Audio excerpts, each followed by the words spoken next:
and welcome to But Are There Dragons, a podcast where two friends decide to read a book one of them hasn't and go through it a few chapters at a time. I'm your host, Kritter. And I'm your host, Jess. And we're continuing this adventure with J.R.R. Tolkien's The Fellowship of the Ring, with me as the Lord of the Rings veteran. And me as a Lord of the Rings first-timer. In this, our third episode of Season 2, we're going to discuss chapters 4 through 6. Before we dive in, Jessica, how are you feeling? Good. Life's a little crazy right now, getting all kinds of vendors and stuff sorted out for a big event coming up for me later this year. How about you? Oh, just wintering. Winter's wintering. Basically, my skin is dry, It's dark outside, and I don't even get snow as, the consolation prize for all of that, at least yet. So basically, I'm just hoping for a big winter storm that I can just sit at home and look out the window and admire. And I know not everyone loves snow, but I do, and I haven't really gotten any yet this year, and it's sad. I'm supposed to be staring down about 2 weeks of it. Not necessarily huge storms, but something every day for about 2 weeks. So we'll see how that goes. I honestly believe if you're going to be cold, because I live in New England, that if you're going to be cold, there might as well be snow. Exactly. It's not always a popular opinion, but it's my opinion. It's how I feel. Especially in this day and age where you can telework, or at least depending. Yes. I can telework, and so I'm just give me the snow. I would love to look out the window and see it because it's cold, and again, my skin is dry. The sun is only up for certain hours of the day, and so I feel like I'm being punished if all of that's happening and I don't have the pretty snow. At least be pretty. Yes, yeah. 100%. Yeah. Okay. Well, same page then at least. But yeah. And then we're traveling with the hobbitses. Are you getting nervous because they're being pursued? I am, and these chapters were a little intense. We get stuff happening. We get action. We did get some action, so let's dive into the action. Book 1, Chapter 4, A Shortcut to Mushrooms. So the hobbits wake up without the elves, and Frodo wants to think. Pippin is offended by this proposition. Thinking at breakfast? Couldn't be Pippin, definitely. Frodo's preoccupied by the dangers facing him and essentially gives Sam an out. Sam, you don't have to, do this, it's dangerous, whatever. Sam declines to take it, saying he'd go with Frodo if he climbed to the moon and face any Black Riders that tried to stop him. So we talked about Sam a little bit last episode. We're getting more Sam. How are you feeling about him? He's a precious, precious boy, and I love him. I know. I know who my new crush is. Oh. Way ahead of you. And I mean, I'm not surprised, right? I loved him in the movies, but so far he is right on point to be the bestest boy. He's the golden retriever of the series, without a doubt. Yep. And I also had a brief Sam moment at the top of the chapter where he's realizing that meeting your heroes isn't quite all it's cracked up to be. And he takes that in stride and takes it in a very thoughtful way. So up till now, again, we haven't had a lot from Sam, but it might be easy to think of him as kind of vapid or empty-headed. But he does seem to take meeting the elves and what it means to him in a thoughtful manner. So I thought, I took note of that while I was reading.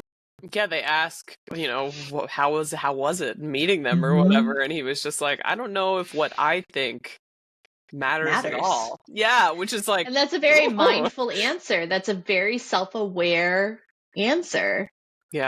Yeah, good for him. And it sounds like he had some conversations with them, outside of Frodo's hearing, and he just wanted everyone to know that he was going to stick with Frodo to the very end, by golly, because that's I don't know if it's because it's his job. He seems to just feel that that's his purpose, which I think is kind of awesome, having a purpose that you know to pursue. Yeah, that level of loyalty definitely feels like it's beyond employer-employee relationship. Sam really perceives Frodo in some way in which he feels an intense loyalty, and it carries through in every interaction at this point so far. Yeah.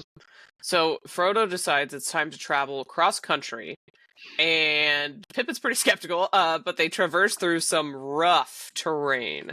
Mm-hmm. Black Riders constantly on their heels. Finally, they encounter Farmer Maggot's land, and this plays out way differently than it does in the movies. So how do you feel about the way it played out in the book? So I'll say one thing before that is just that as we were getting back on the road, I found myself immediately, because I wrote it down, I found myself immediately going like, I wonder how Mary's making out. So I'm seeing this time on the road for these three building and fleshing out how they interact. But, for me in this moment, Mary is definitely missing. And I wonder how he's making out. I'm wondering if he's okay.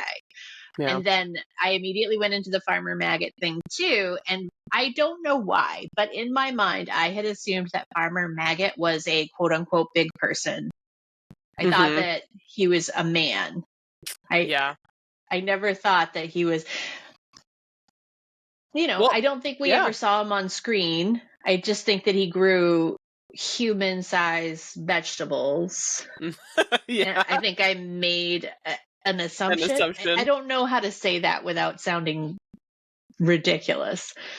But I remember them like hauling out carrots and stuff, and these were huge in their arms because hobbits are little people, and I understand that. When he's got big dogs, and there's a lot, like, honestly, to this day, I'm over here like, Farmer Maggot might be a big person. Although he does talk about, doesn't he talk about it being weird that there were big people around? Yeah, so he's a hobbit. And he talks about, how he exhibits that same hobbit tendency that anybody from anywhere else, even still in the Shire, but in another part of the Shire, they're a little off. They're peculiar. They're queer. They're this. You know what I mean? So they get, that's probably the one downside I'm noticing about the hobbits. They get a little insular. They stick to where they are. Yeah. Even if you're a hobbit from, the next farthing over. Yeah. You can't even call them nationalist, because it's not even like anyone outside the Shire is bad. It's like anyone outside my neighborhood. It's their little orbit, and anything outside of that, you are peculiar. Yeah. Although I will say that I feel like now, after having reread and remembering Farmer Maggot, that the movies are just pure Farmer Maggot slander, right? Because he, like, in this chapter, kind of saved the day. I was just going to say, he was a big help. Yeah. First off, he's got a brain in his head. He's reading between the lines about what's happening. He's giving them the heads up that the Black Rider is looking for them. And he gives them a way to make it down the road. And feeds them, which we know with hobbits is always a big deal. Big deal. And gives them mushrooms, which is so funny because Frodo has a history with Farmer Maggot, which I found hilarious because Frodo used to live in Buckland with the Brandy Bucks. Like, that's how he grew up until Bilbo kind of adopted him, took him under his wing, and brought him over to Bag End. And so Frodo, having a extra special affinity for mushrooms, apparently couldn't help himself but to come onto Farmer Maggot's land and try to steal his mushrooms, which got him, like, banned for life, essentially. Like, the next time you are here, I will stick my dogs on you. And then Frodo shows back up petrified of Farmer Maggot, who doesn't even really remember him. I mean, he does eventually remember him, but he doesn't really care anymore, which I think is so funny. This, the backstory. I don't know, especially because in the movies, Merry and Pippin were the ones stealing. Yes. And in the book, Pippin is the one who's like chums with Farmer Maggot. He's like, no, he's fine if you just walk down his driveway and talk to him like a person. Right. Like, totally different. No, I was like, of course Frodo was a notorious rascal. Of course he was. And the whole, we would do shady stuff for a mushroom. Okay, noted. Yeah, like, I'm trying to think of what I would do shady stuff for. Who, like, what would get me to sneak onto somebody's land and take their stuff? I can't think of a vegetable. I can't think of a vegetable, or, like, mushrooms aren't vegetables, right? Or like a root thing, a fungus. They're a fungus. Yeah, which isn't a vegetable, right? Definitely not a fungus or a vegetable, because I'm a texture girly, and so mushrooms are tricky. Like they. Oh, don't get me wrong. I love mushrooms. I Yeah. do. I love mushrooms, but not Mm-mm. enough to like risk getting somebody's big dogs sicked on me. No, thank you. Yeah, pass. Like I'll go buy them at the store. Yeah. Especially because, like, well, I guess Frodo was more well off once he moved in with Bilbo, probably. But like the Brandy Bucks they're like a whole clan. Surely they can, provide some mushrooms. I don't know. We're going off like we're Not us. wandering far afield here. But yeah, I'm not sure there's anything that could get me onto somebody's land when that somebody had threatened me with big dogs. Mm-mm. I think I would just pass. It's very Sandlot, though. Yes. And I almost feel kind of like the Sandlot vibe, right? Like it's not about the mushrooms at that point, it's about the sneak. Yeah. Yep. Which is why Pippin's like, just go up to him, say, hey, everything's gonna be fine. So yeah, this was a cute little sequence. Farmer Maggot, as you said, gave them a ride on his wagon, which was, in my opinion, very Wheel of Time, Eye of the World coded. Which I know, like, explicitly, Eye of the World is an homage to Fellowship of the Ring. Like, yeah, it's probably fully inspired by that. Oh gosh, I've heard that so many times. I wonder if my next reread is gonna hit different. It might. It definitely might. I had forgotten about this wagon thing, and the moment I read it, I was like, oh, there's another. Mm-hmm. We've got fairies, we've got wagon riding, we've got all kinds of stuff that's very Wheel of Time coded. So then they're on this wagon, it's nighttime. Well, I even missed, like, Farmer Maggot served them supper. It was a lovely time. With his humongous family. His humongous 5 family. children. Yeah, which was very quaint. And then he offers to take them on the road to where they were going at night, and they accept. And so they eventually run into a black rider that approaches them, and everyone's getting real tense, real scared, and it's Mary. So I forgot about this part, and I thought it was a black rider. Did it fool you? It did for like half a second, and then when it was Mary, I was genuinely relieved. Yeah. Because just at the beginning of this reading block, I was like, I really want to know how Mary's doing. So it felt timely. Mm-hmm. Mm-hmm. So we talked, I can't remember even already if this was in last episode or this episode earlier, but I learned the word worriting. And I looked it up. Yeah, I looked it up, and it's just it's a dialectical thing in England. So if you like are out there and you're in our Discord or you're watching on YouTube or something, leave in the comments if you're like an England person or from London or whatever, if you've heard the word worriting generally, aside from in this book, because I had to look it up just to make sure it wasn't another like Tolkien writing or spelling a word weird. Mm-hmm. That's what I thought it was, but no, it's real. It's a real thing. Yeah, I kind of chalked it up to Hobbit slang. So yeah, because it sounds hobbity, because it's got word Hobbit, like it sounds similar. But no, it's from England apparently. So I wrote that Frodo getting a basket of mushrooms from Mrs. Maggot was cute because it like came full circle. He used to steal them, then he got them, whatever. But that's it for chapter 4. Do you have any final thoughts before we go to 5? Just that the Black Rider in the book has a much more advanced vocabulary than how they are portrayed in the movie. Sniffing, screaming. Yes. Sniffing, and screaming. Just Shire and Baggins over and over again. Oh, right. Yeah. So I even going back to, I think that was last episode where I said, who's talking to Gaffer? Nobody wants to ask. Nobody wants to follow up. But I was like, if it was a real conversation, that wouldn't make sense with the Black Riders the way that I understand them. And then to hear Sam recall Gaffer's conversation and then Mr. Maggot to share his conversation, I was like, oh, these are actual conversations. These aren't just incredibly intimidating figures that are just screeching Shire and Baggins over and over again. Baggins! Yep. Nope. I mean, it's nightmare fuel on its own. No doubt. It is. But yeah, knowing they can actually speak, yikes. Gross. We don't like it. So, all right. that's the end of chapter 4. We moved to Chapter chapter 4 was a brief one. 5.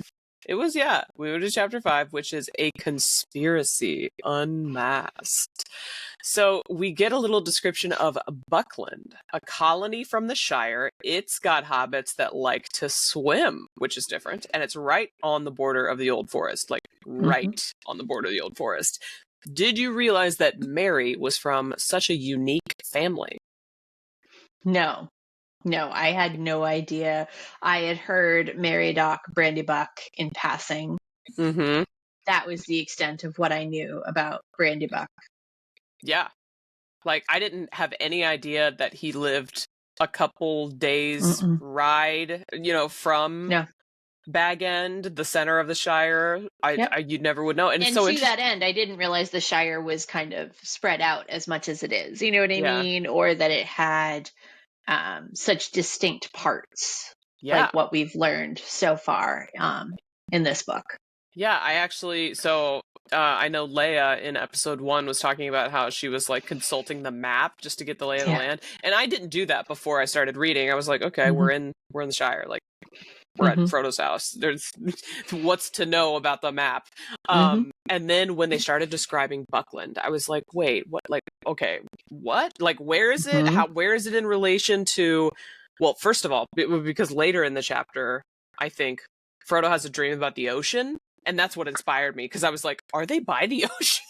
I had to look it up to be like, are we near the ocean right now? We're not. We're not. So I had that moment too, but also like just the fact that it takes them that long to get. Now, granted, they're little, they have short legs, but it takes them that long to get from one part of the Shire to another part of the Shire.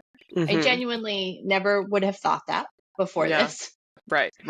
And then also just like being on the edge of the forest. Actual scary forest. Scary forest. I didn't realize either. Because it didn't come up, I don't think, in The Hobbit. No. Yeah. No, we didn't get Buckland in any at all, way. Right. Because they didn't give us the storyline with Frodo getting a new home. Right. So this is where I'd written the note that I thought it was funny that each pocket of hobbits think that the other is weird. And then my first note, other than that, for this is that Sam's the only member of the party who's never been over the river. So I remember that beat from the movies. I thought that it was beautiful, having had a similar experience before in my mind and for me, so could relate. So seeing that, even though it didn't look the same, it was mentioned in the books, meant something to me and stood out to me. That, this is the furthest from home Sam has ever been. I do wonder if Sam, rather than Frodo, is going to end up being our relatable king for the trilogy. And I say that without talking about anything in the future, just what we know, right? So we've got the Tooks, who are Hobbit royalty, essentially, to boil it down. We've got the Brandybucks, who are also this big, well-respected clan, plenty wealthy, weird in the sense that they've got their own colony, whatever. So Merry is a unique, also in high class kind of, and he's friends with Frodo, who is also one of the rich kids, right? He lives with Bilbo. He's got treasure. He's selling his house. He's buying another house. He's at the real estate market. And then you've got Sam, who is a working class little guy who hangs out at the pub and, talks to his friends about things that his cousins have seen in the woods. Like, he is the every man or every hobbit. He's the guy. There's oodles of relatability there. Yeah, and so it's just so, and the way they treat him too is just like, you can tell that there's this like class differential at play. And again, I've said this before, I'm curious to see how it develops the more they get to know Sam and the more Sam proves himself. But it's also shown in the fact that Sam hasn't traveled as much as they have, which is all is kind of reflective of the real world, right? Like, and there's an age gap, right? I think we mentioned that Sam is a little bit younger. Although I think Pippin is too. I think. Oh, okay. I think I'm pretty sure they're closer to the same age, but differently than what we went through with Bilbo. I thought that Bilbo was about coming into himself in terms of confidence, whereas I would hope that this journey reflects more the breaking down those classist barriers in those external people's perception. You know what I mean? So Yeah. that journey is about Sam, but it's not Sam's journey necessarily. Right. Sam's kind of inspiring it, probably, but Hopefully. it's hopefully, but it's other people's journey for sure. So yeah, I think that was a good indicator, another indicator of this class difference, of this experience difference, and how and it gave me just the hint that it might be Sam that we're vibing with a little more than our fancy lads. Yes. I feel like I called Bilbo a fancy lad at one point, and it applied, but he was still insanely relatable. But we'll see. We'll see how this goes. I'm interested to see how it feels, you know, because I feel like there's multiple protagonists that can have a journey here, you know, whereas last time it was very much Bilbo's journey. And even as we closed on that book, for me, that was the most pertinent thread, the most engaging piece of the read for me. And I feel like this is going to be more about the ensemble, the fellowship, as it were. For sure. No, I totally agree with that. Fun fact, actually, and this is kind of just to throw it into the middle of this conversation, and it doesn't fully relate, but since you said fellowship, in my TikTok where I was looking into Tolkien's life, he actually, and I think you actually have a copy of the book that reflects this, but The Lord of the Rings came quite a while after The Hobbit. It was like, you know, the 30s versus the 50s, I want to say, or something like that. And it was inspired because his publisher, The Hobbit, was so well received that Tolkien's publisher asked for more in the universe, right? And so Tolkien tried to give them the Silmarillion, which he had been working on even before The Hobbit, and they were like, and it was like a version of the Silmarillion, right? It had some of the stories like Beren and Luthien and some of the famous stories now, but the publisher was like, I'm sure the people are going to like this. And so they asked for a Hobbit sequel. So Tolkien, over this span of years, wrote what we call the trilogy, but it was supposed to be one book. But they thought it was like too risky to print that much right up front, whatever. And so they basically split it into 3 and published it over the span of 2 years. And so it's really how I say that The Lord of the Rings is my favorite movie, because I think of them all as one movie. I always watch them in sequence, whatever. The Lord of the Rings is also intended to be one book. And that's what you have, right? You just got a big honker of a book with all 3 of them. So when it says like book 1, that's kind of why, like, because it's separated in a weird way. Well, and even the way that those are broken up, the Fellowship of the Ring is 2 books. You know, there's 6 books by classification. So both in the file, the way that I downloaded it from my e-reader, and in my physical copy, it is all as one tome. And I kind of dig that. You know, other thing that I learned today was that the Silmarillion was was published posthumously. I did not realize that. Yeah, it's too bad. But I guess the publisher was still surprised by how successful it was, because we've talked about this, and you will get a taste if you ever read it. But it's harder to read, just generally, you know, harder to get into. It's much more of a history book vibe, and so, you know, they were like, nobody's going to care about this. But everybody loved Tolkien's work so much that they're like eating it up. They love it. They're into it, and so they should have known. I wish they would have published it while he was alive, because I'm sure he would have gotten a lot of satisfaction after, like, if people received it well, which they ended up doing. So anyways, that was a nice little interjection into the story, a little bit about Tolkien. So they're crossing the river, right? There's a ferry. Looking back after crossing the river on the ferry, the hobbits see a figure creeping around the water's edge. Merry gets pretty freaked out, but Frodo insists they get inside before they talk about it. So Merry offers, so they get there. They get to Frodo's new house, Crick Hollow, and Merry offers Frodo dinner, and Frodo points out that they'd already had one, but that another, would probably be just the ticket. They make it to Frodo's new house. Any favorite moments from this part? Honestly, the second supper would be nice, but also I got so sentimental about Merry really settled things for him. And I said it before, I'll say it again. Like, I have maybe 2 or 3 humans in my life that would do such a thing for me. Like, that is just such an incredibly sweet thing to do. Yeah. To go and set that up for you ahead of time. And I got very sentimental over that. I can't explain it above and beyond that. Like, not everybody has somebody in their life that would do that. Yeah. Yeah, there's a lot to be said, and it's just the beginning of this. But Tolkien's portrayal of like non-toxic, soft, caring male friendship is just so nice to read. And that's what we're getting from Mary. He's just an excellent friend all around, and you love to see it. I'm over here like, my parents would do that for me, right? But as far as like friends, like people I'm not related to, granted these guys are all like cousins, not Sam, but the rest of them. But still, like I don't think my cousins. I have one, like my maid of honor. She would do that. Yeah.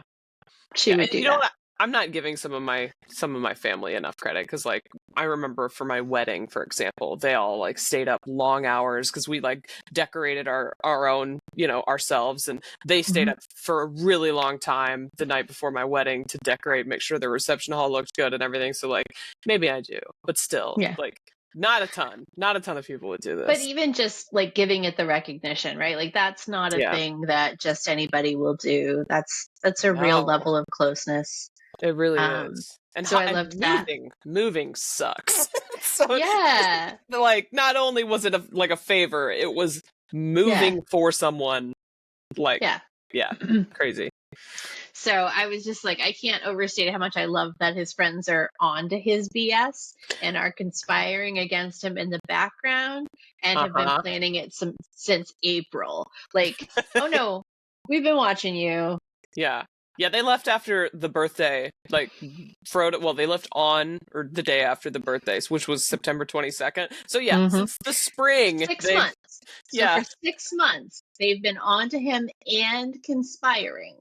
Yeah, and even though they knew that Frodo was going to be leaving the Shire, they still did this favor for him. I'm like stuck on the fact that they moved for him, but he's not going to be living in this house. And they still set it up for him so that his little plan, his little trick, his conspiracy, so that people wouldn't notice that he was leaving, would be as flawless as possible, basically. Like, these are some good guys. Yes. So I will say that's a little bit further down. Their friend Fredegar brought close. So first off, you forget that I forgot that Fredegar is there, right? Like in my mind, it's just the Fellowship hobbits. I know that's terrible. Well, you didn't know before you read it. Like he wasn't in the movie. I was like, oh yeah, no, there's another guy here. And he has brought clothing to dress as Frodo to keep the ruse alive. And my spidey sense got really upset. Like, I did not like anything about this. Knowing that the Black Rider already knows about Crick Hollow, I got very uncomfortable with that. I thought that it was very sweet and naive of them. But, me going, oh, this poor friend is going to wind up. I am worried about him. I am worried for Fredegar. Really, really worried.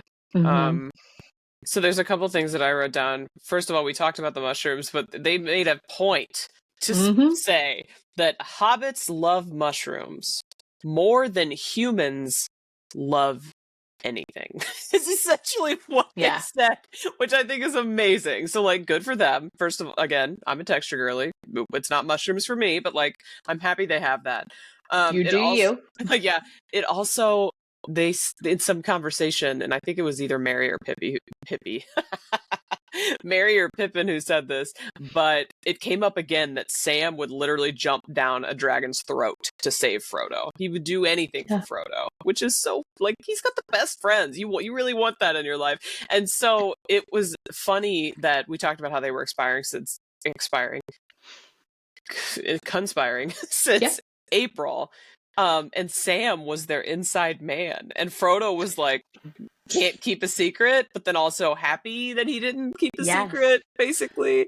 So I don't know which was the bigger upset. So I loved the whole thing, right? Like all of it. I couldn't get enough. I understand the whole, can I trust any of you, blah, blah, blah, blah. But the whole thing, I gobbled it up. Yeah. And I don't know which the bigger upset was, that Sam was the inside man or that Mary knew about the ring. Those two pieces of information, I was like, oh my gosh, I wrote it in all caps. Mary knows about the ring. And you know what's so funny to me is that the reason that Mary knows about the ring, it goes back to the Sackville Bagginses. Sackville Baggins.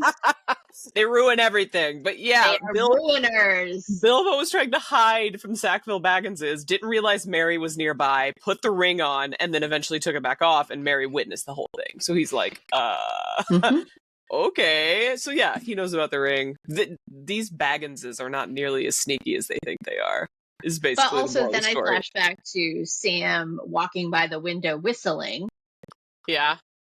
Going, okay, not only were you not gardening, but you were being a spy. You were being a legit spy. You weren't just dropping eaves. Yeah. You were being a spy. Yeah. Although, wait, okay, hold on. When did the conversation with Gandalf happen?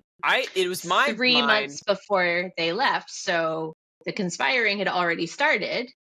Oh. Right?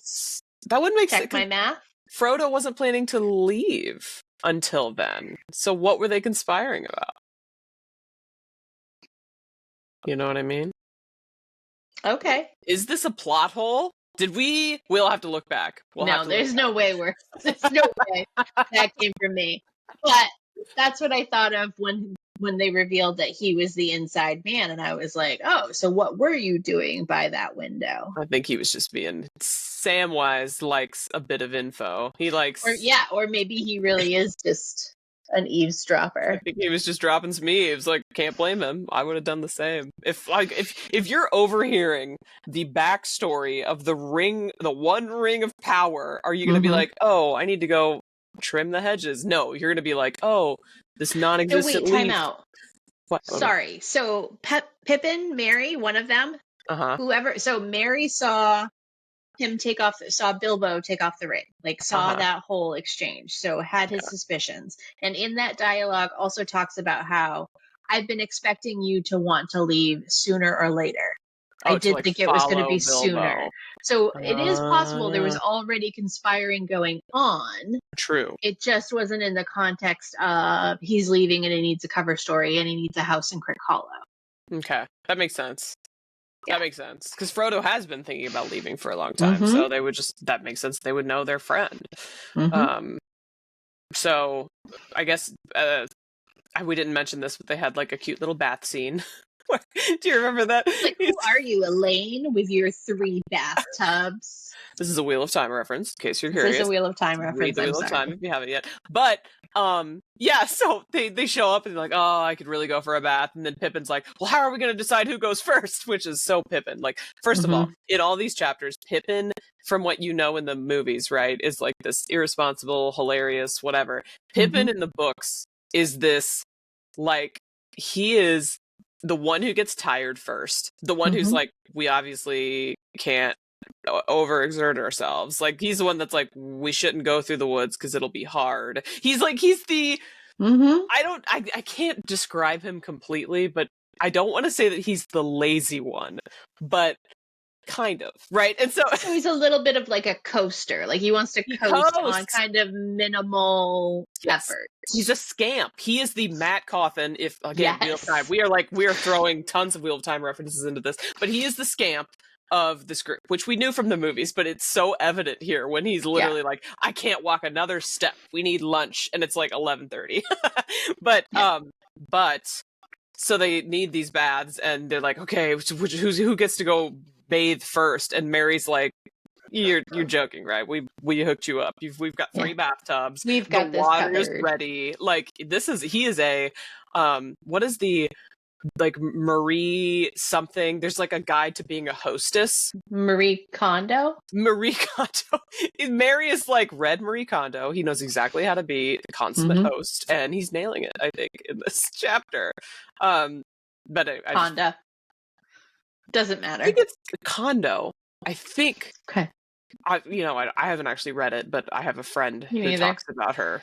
So whatever, doesn't matter. And then there was one other thing from this little conversation that I wanted to mention, which is they sang a song that after they all agreed to go on an adventure together, that was styled after the dwarves' adventuring song from The Hobbit. And I don't know, you said you sometimes like look up how the songs sound. Did you look up this one?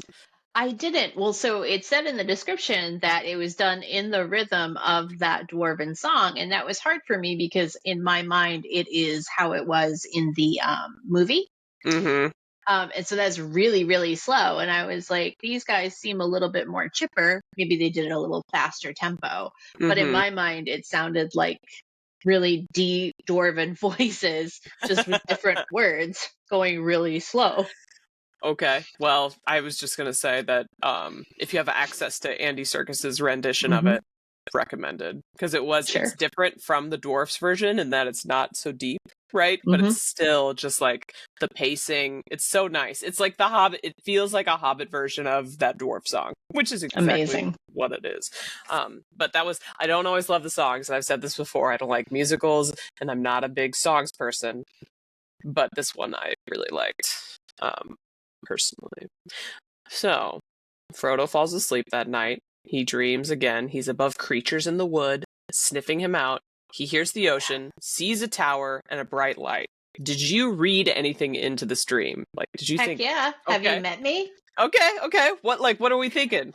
So the quote was, sounds he had never heard in his waking life, though it had often troubled his dream. So given the context that this block of reading for me was about holy smokes, the ring has been affecting him for 17 years. I immediately went, is the ring doing this to him? Because I don't know what the White Tower is or its proximity to ocean. I really don't. So in my mind, I'm like, this is the ring showing him something that it probably wants him to go towards. That was the assumption that I made. That was how I perceived it. Okay, so for me, I vaguely recall, and please correct me if I'm misremembering, but I vaguely recall in maybe the prologue where they mention that whenever they're talking about the ocean for some reason, that there are like one or two white towers by like on the coast or something. Okay. I'm vaguely recalling that. So that being, if that memory is not wrong, in my mind, I thought it was more prophetic than anything else, based on what we all know because you've seen the movies, based on where Frodo's headed. In the end. But then part of the dream also involved like his pursuit, like people chasing him, evil things, him trying to climb something. And so it did just feel kind of like almost an allegory to his whole journey and what he's about to face, right? This terrible burden. What he's about to go through. Yeah, exactly. Like his arc all in just one little dream. And I feel like Bilbo had some like mildly prophetic type dreams also, or like he would wake up from dreams when no one else would because like he could sense something was wrong. They have these like spidey senses that I don't know, like maybe the Bagginses are, they can see things. They've got the sight. But I guess Frodo's been walking around going, I wonder if I'll ever see this hill again. Yeah. Yeah. Turns out when his friends are confessing to what they've been doing, they've been like, well, we've been watching you walk around going, I wonder if I'll ever see this hill again. Seems obvious, like what your plan was, but who are we to assume what you're doing? So yeah, that's an interesting take though, that it's the ring feeding him these deeds. Could go either way. All right, so that's the end of chapter 6. Any other thoughts for that before we move on? For chapter 5. Nope. Oh, right. That's the end of chapter 5. But we're good. Okay, so I was like, wait, no, we still have one more. Okay. We still have one more. Sorry. Chapter 6, The Old Forest. So they get up early. Frodo takes, I just said that Pippin's the like lazy one, but Frodo takes after Bilbo and gets up last. He has to be woken up, basically. We get a bit of literary umami here once they get outside. The leaves of trees were glistening, and every tree was dripping. The grass was gray with cold dew, everything was still, and faraway noises seemed near and clear. Fowls chattering in a yard, someone closing a door of a distant house. So I'm a bit of a country girl. I hate the music, so don't like give me any recommendations because I won't take them. But I've had my fair share of crisp country mornings. And this description just transported me to them. Like, it was perfect. It fully captured it for me. So, do you have any favorite like bits of literary umami from this chapter? The same one, but mostly because for me the takeaway was I had written down, we must away ere break a day, but must we? LOL, the struggle is real for the hobbits. Yeah. And so when I was reading that, I thought it was gorgeous and very evocative, right? Like took me right back. But I felt so in that moment, the connection for me was, it sounds like this is the first time you've seen the world pre-dawn. Yeah. So just kind of amplified it just a little bit, added a little bit more zhuzh, if you will. For sure. Absolutely. Well, and what's so funny is we were talking about Pippin, and I'm just now remembering something that he said the night before, which is Frodo's talking about like getting up before dawn or whatever, and Pippin's like, "Do you really mean to get up before dawn?"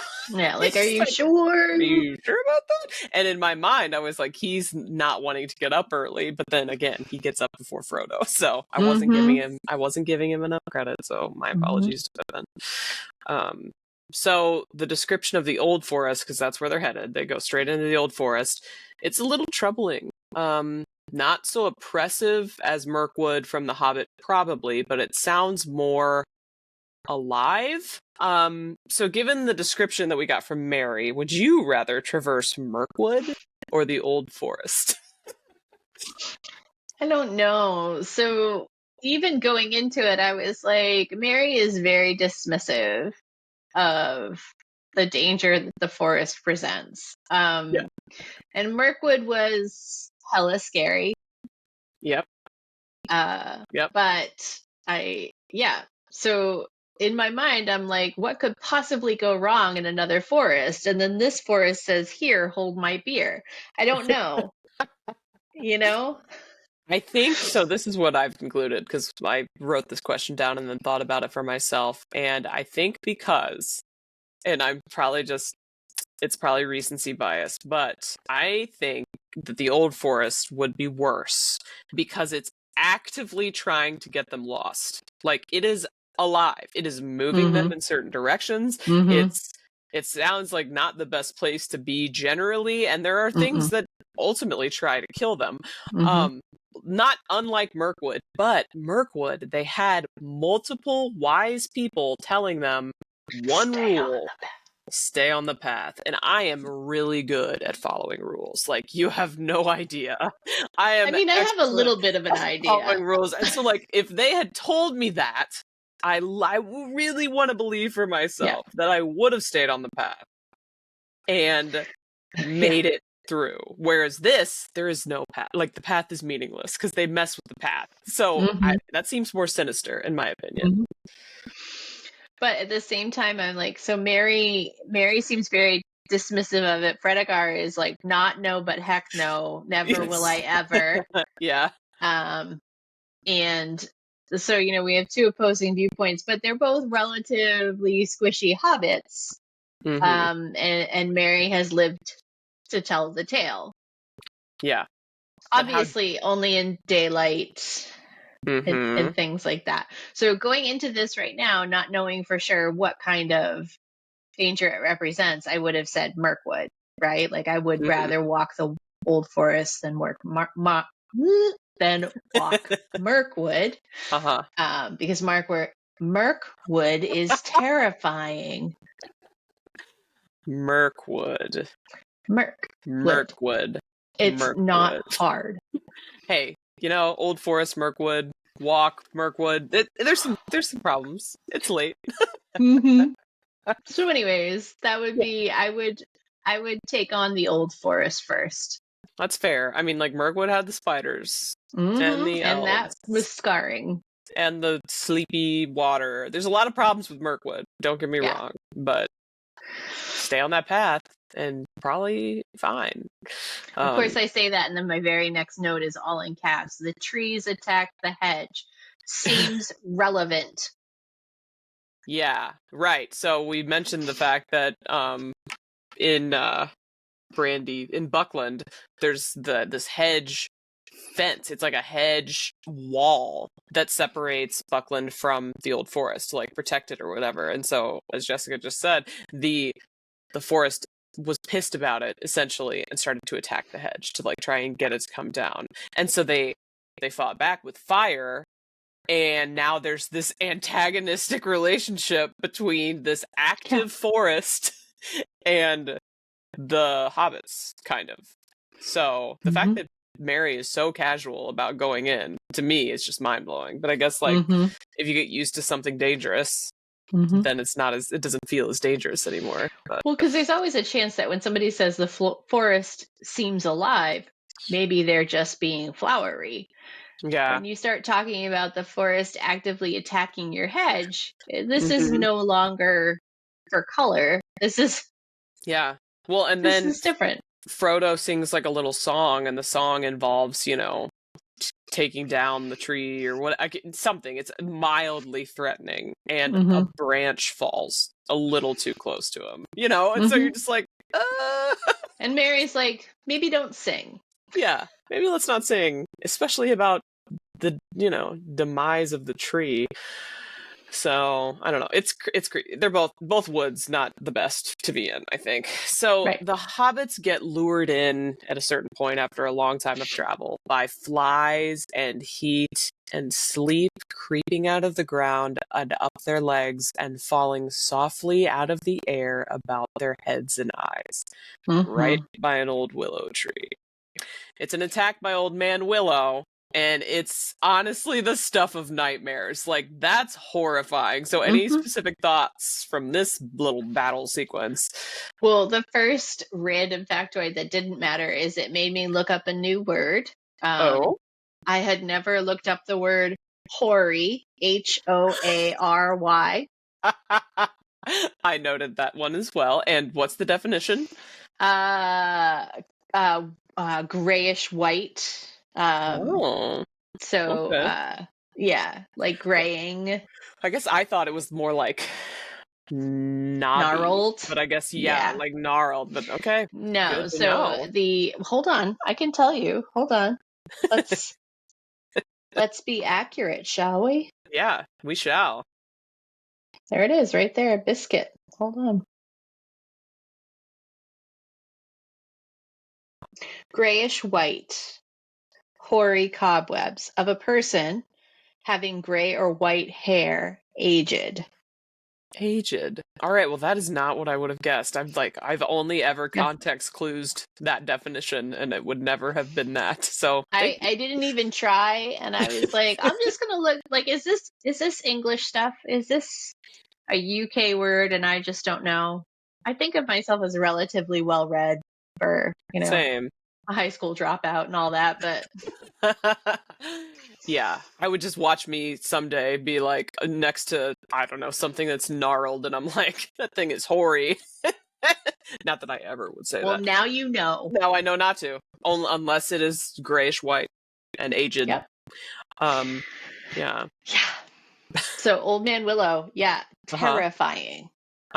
The worst. So it like sucks in Merry and Pippin, essentially. Yeah. One of them is and not seduces, but lures in Frodo as well. And the way that it describes how it lured in Frodo versus what Sam saw when he found Frodo was a little bit of a disconnect. Frodo thought that he was just, starting to nap. But when Sam comes over, it kind of sounded to me like the tree was trying to drown him. Absolutely. Yeah, it was holding him down in the water. Yeah. Okay. Yeah, and the thing is, it's like whispering to him that he's like super thirsty, right? So clearly we've got another enchanted stream or something, Mm-hmm. because when Frodo touches the water, that's when he falls asleep. Which, you know, who knows? From his perspective, He's not. he's falling He's asleep. drowning. Yeah, but like, okay, so he's touching this water, that happens, and it's either like is the tree in concert with the water? Is the tree affecting the water? Are they both alive? It's wild. And then our boy Sam is the Mm-hmm. one that's not wholly affected by this. He is sleepy, he's confused, but he's like, this is wrong. We should Yeah. not all be feeling like this. So he chases the ponies, which I think is funny, right? Because they're like up the Mm-hmm. path or something. He's like, I gotta go get these ponies. And then he comes back and Frodo's about to drown. So he takes care of him, and then they're trying to devise a plan for how to get Merry and Pippin out, which involves fire. And then the Mm-hmm. tree's like threatening to murder them if they don't put the fire out. And yeah, like, what do you do? I don't know. I loved that Sam was so savage. Honestly, Yeah. like zero hesitation, Mm-hmm. zero cares to give. He's like, I don't have an axe, but I do have a little hatchet, and we could build a fire. Like, Yeah. no holds barred. He's going to do whatever it takes to get his friends out of there. We are gonna mess this tree up. You know, you coming at us, bro. We gonna come right back. Yeah. So I was genuinely impressed. You know, being attacked by a magical tree, Mm-hmm. he took it in stride. He's like, okay, we're gonna clap back. This is what we're gonna do. Yeah, I love that, but obviously futile, because the tree was not having the fire and was going to kill them. So then enters Tom Bombadil. So he did not make an appearance in the movies, the live action movies at least. First impressions. First impressions were, you know, this is Tom Bombadil. He is essentially the Kaiser Soze of my childhood. So I've heard the name so many times. He also did not make the cartoon movies either, Oh, okay. for I your didn't know information. that. I did not know that. So I have heard of Tom Bombadil. I've heard nothing about him. Just I remember all of the noise around how can you make a movie without Tom Bombadil in it. Okay, so I feel very uninformed right now, and I must admit my ignorance. What is Kaiser Soze? That's okay. It's a movie reference. Have you ever seen the movie The Usual Suspects? No. Okay, so that's what it's from. It. Okay. So, like, someone who is essentially like an urban legend. So Great White he's a Buffalo. If you've yes, seen Hot Tub Time Machine. yes, yes. Okay. So similar thing, like Kaiser Soze, but nobody's ever seen him. Nobody's ever met him. He does work through such and such. But also, sideline, like you should watch Usual Suspects sometimes. It's a really good movie. Okay, I've heard a lot about it. It's Yeah. the Kaiser Soze of my life. No, I'm Yes. kidding. So Tom Bombadil is the you know, White Buffalo of my worlds. You know, Okay. I've been hearing. I know nothing about him. I have never tuned into what he does in the story or anything like that because, frankly, I didn't want to know. I wanted to just enjoy the movies as they came. Yeah. So I was like, this is the infamous Tom B. Let's see All what right. happens. So infamous Tom B, our boy's singing it or speaking in verse. He's a different breed. So now that you've met him, this is him. How do we feel about him? I'm curious to see what he is. So he sounds like he's human. He's got an interesting outfit. He does speak in rhyme, but it also does sound nonsensical. He does seem to be carrying flowers homeward. I'm interested to see that. But he does seem to manage to exert some influence over Old Man Willow. So I am extremely curious to see what he really is if I get to find out. Yeah. The way that Andy Serkis did this, it's like, so when I read it on the page, it was like every now and then something would be like, oh, that rhymed. But Andy Serkis literally, like, he was like the way he talked was so sing-songy. It was hilarious. Like, it was also kind of annoying. Like, eventually I was like, okay, like, not Andy I get Serkis' it. fault, Tom Bombadil's fault Yeah. that this is annoying, because he just keeps singing, and we're like, Mary and Pippin are literally dying. Like, what are you doing, bro? So that was fun. And then yeah, he gets them out. He convinces them. He actually says a line. I didn't write it down, unfortunately, but he says a line that one of the Ents actually says to some of the trees in Fangorn Forest. The eat earth, dig deep, drink water, go to Yes. sleep. Did you Okay, I recognize thought that? that sounded familiar. Yeah, Okay, that's yeah, cool. yeah. It's like I it's didn't catch that one. I caught a lot of them so far, I think. yeah. I did not remember that was a Tom Bombadil quote, because again, in the movie, yeah, I realized today, actually, I think, or yesterday, that I believe it's been more than 20 years since I've read the books.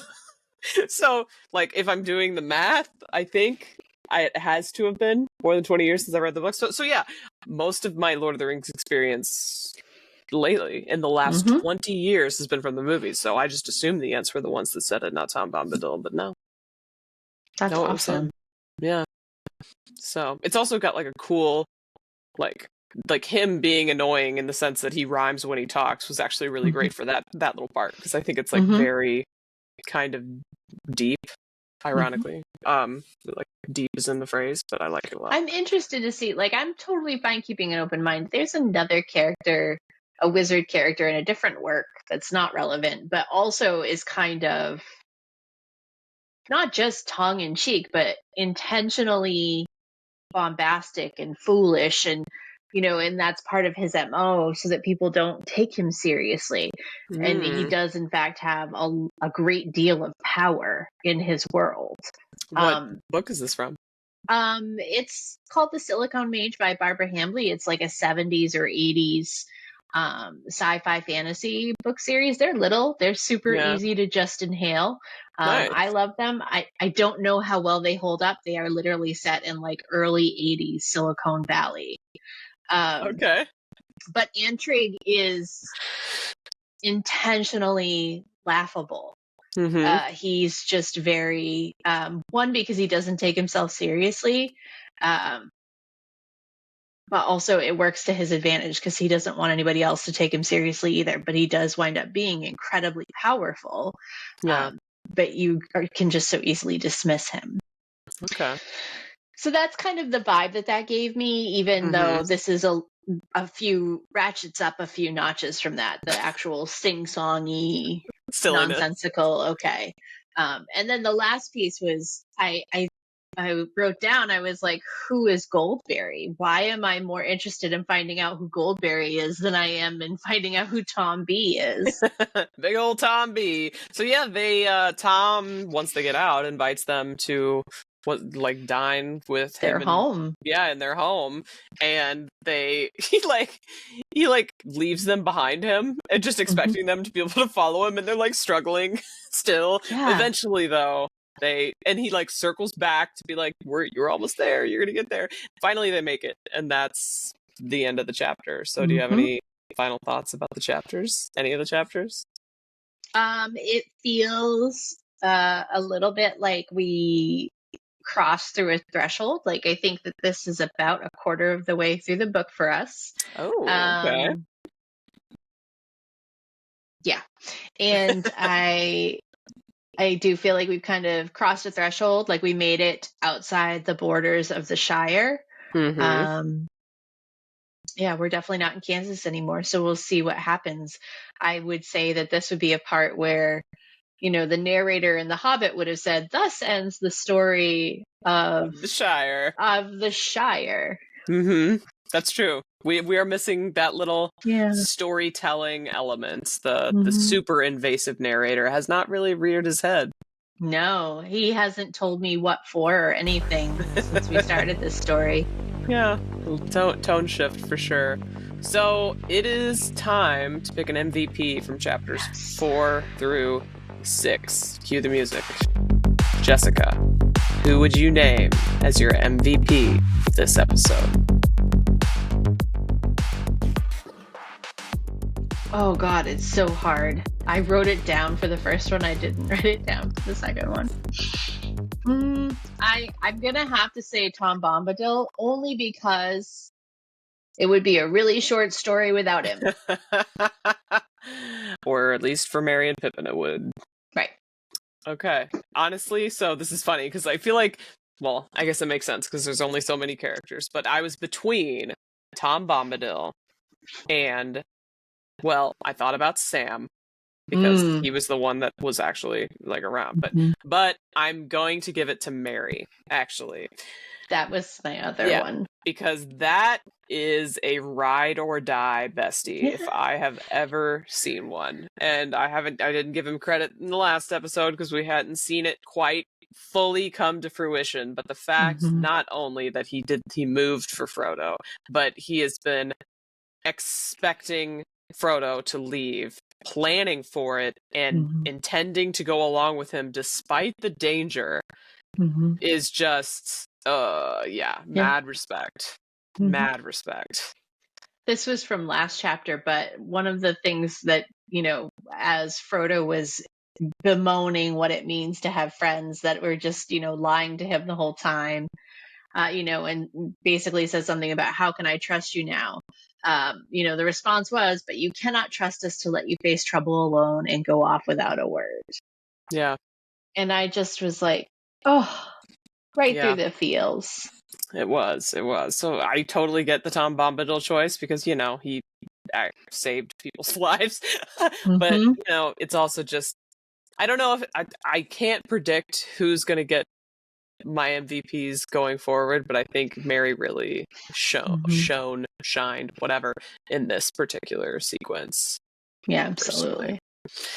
Okay, so that's going to be it. Next episode, if you're keeping up with us, you should read through chapter 9. So chapters 7 through 9. And we want to say thank you so much for tuning in to episode 3 of season 2 of But Are There Dragons? Brought to you by your hosts, Jessica Sadai and me, Kritter XD. Don't forget to follow us at But Are There Dragons on YouTube, Instagram, and TikTok, and But Dragons Pod on X. That's only one T. You can also find your hosts on social media as Kritter XD and Shelf Indulgence. And that's it for today. We are workshopping new catchphrases for season 2, so let us know on social media how you feel about this one. Farewell we call to hearth and hall. The wind may blow and rain may fall. We must away until next Tuesday. Bye. Bye.